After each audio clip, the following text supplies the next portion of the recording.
Corruption and abuse of power is something that happens in every working field. In today's video, we're taking a look at police officers who were caught being corrupt.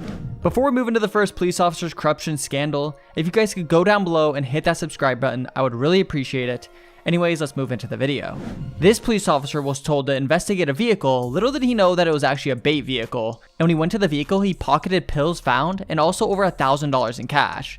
He then reported that there was nothing in the car, yet this car was planted with the cash and the pills by the police department. All of this was even caught on the officer's body cam. A crooked cop is caught in the act on his own body camera video. The key piece of evidence led to the conviction of a former MTSU police officer just this month. Now, the case started with a missing AR-15, and as News Channel 5's Nick Barris shows us, it ended with an elaborate sting, all caught on camera.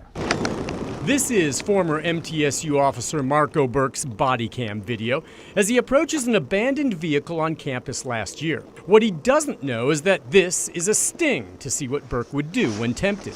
What really is called an integrity test. Chief Buddy Peaster suspected that Burke had stolen an AR-15 from an MTSU police locker.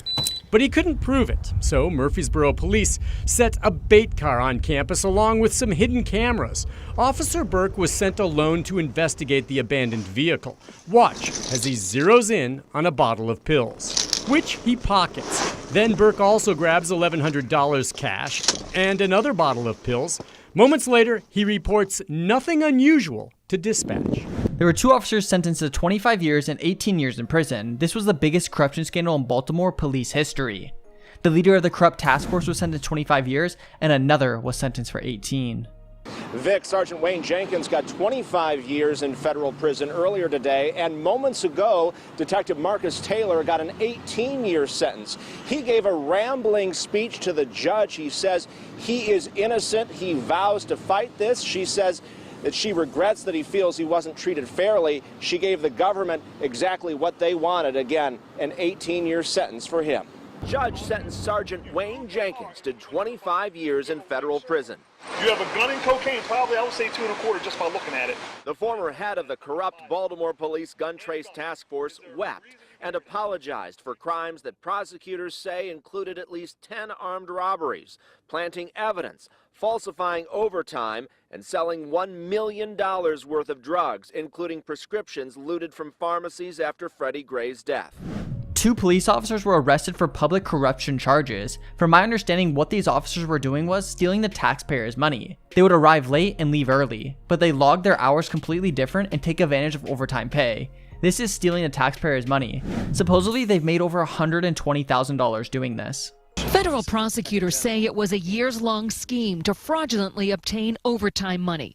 Money they say was federal funding to support highway safety programs like sobriety checkpoints. Former Lieutenant Daniel Griffin and former Sergeant William Robertson allegedly arrived late to their shifts and left early and falsified records. To create the impression that they were working the entire overtime shift, Griffin and Robertson ensured that their co-conspirators all entered the same false number of hours worked into the system and entered false citation times to make it look like they were working the full 4-hour overtime shift when instead it was something less. U.S. Attorney Andrew Lelling says they profited to the tune of at least $120,000 in taxpayer money. These two Columbus police officers were arrested and are in jail for federal drug charges. The FBI arrested them. The thing that's very interesting about this is these two officers are actually narcotic officers and now are being placed in jail for federal drug charges. Two Columbus police officers are in jail on federal drug charges. NBC4's Catherine Ross is live at police headquarters with what we're learning about this FBI investigation. Yeah, Hattie and Matt, good morning. Well, so far we haven't learned too much. We are expecting to learn the details about those cases when the officers appear in court later today, but so far the city and the Division of Police here have not released any information. Now, here's what a source confirms to our NBC4 anchor, Carrie Charles. They say that officers John Koczkowski and Marco Marino were arrested on federal drug charges by FBI agents on Tuesday. Both officers are part of the narcotics division at CPD.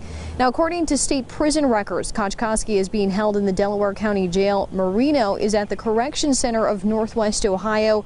Booking information for both does not include the charges that they're facing. Now, the two officers are scheduled to face a judge today, and that is when we expect a lot of those records and details in these cases to be unsealed as well.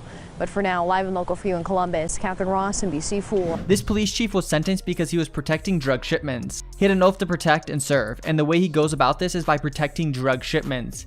He said that even if he could go back, he wouldn't stop doing it. He made way too much money.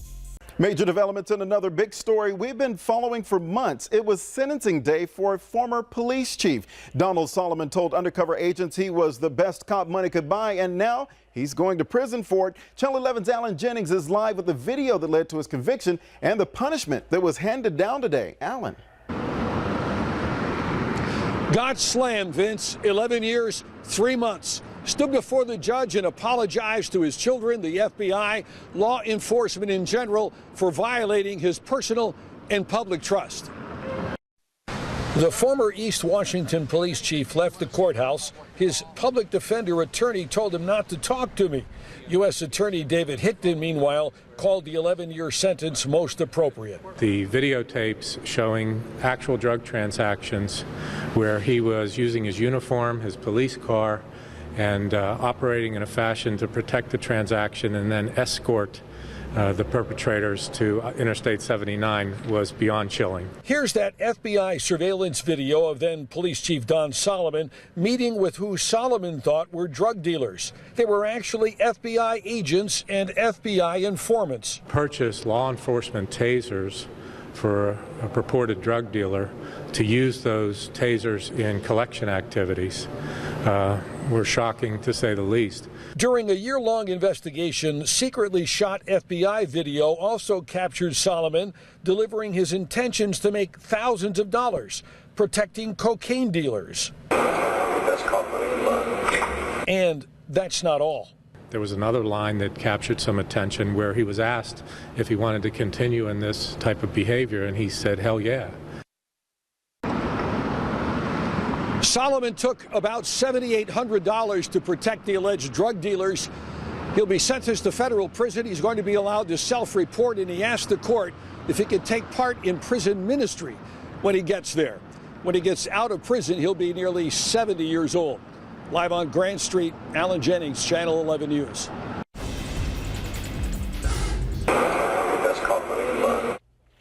And that he said, I'm the best cop money can buy. Well, all the money in the world apparently can't keep that cop and former police chief out of jail. There's a new police chief in town, just 6 days ago on the job, and is already taking action, already charging multiple police officers, 6 days on the job, and 6 officers getting ready to be charged. This man got his new role and seriously is making an impact on the community already. Let's hear what he has to say. Yeah, the shoe did drop on some of these officers today who apparently were surprised at their homes and taken into custody. At least one of them apparently caught on the highway as Michigan State Police followed him from a certain location. The chief did manage to take himself and his wife to the Ypsilanti State Police Post to turn himself in. He rolled out slowly and without comment in his Chevy pickup, the former chief of police, Mike St. Andre, and his wife, Sandy. Both charged, but free for the evening. I'm kind of glad it's over. He's only been on the job for 6 days now, and already Robert Dickerson has suspended 4 officers for misconduct, and today saw his predecessor, former Chief Mike St. Andre, charged. But several days ago, Dickerson wanted to take stern action. I was ready to terminate him last week. However, because of the fact that they were given the direction, as I told you on the phone last week, they were given the direction and their supervision from the chief, and he basically approved the stuff that they were doing on that investigation.